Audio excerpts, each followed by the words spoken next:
My friend who discovered the Coke machine hack had this thing where he wanted to be able to beat the system. For example, he came up with a way of getting big corporations to send him free products by sending them fake complaint letters.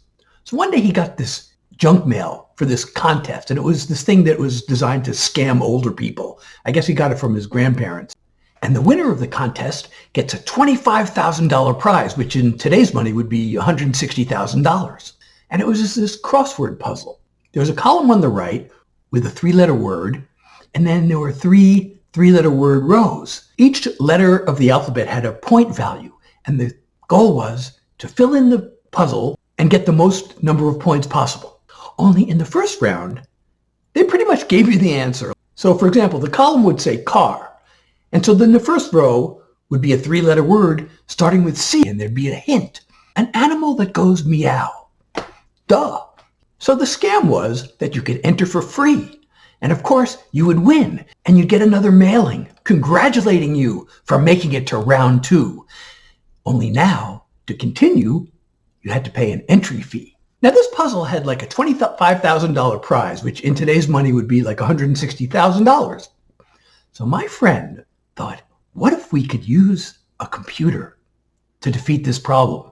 So remember, nobody had computers back then. In fact, most schools didn't even have computer science programs, but mine, of course, did. And my roommate was actually possibly the smartest person I ever met. So my friend went to my roommate and said, can you write a computer program to solve this puzzle? Now, each round made it was progressively more difficult. My roommate had no problem designing an algorithm to solve this problem, but the big obstacle was they had to type in every word in the dictionary into this data. So my roommate had no problem designing an algorithm to solve this problem, but the big obstacle was they had to type in every word in the dictionary into this database in order to use this program.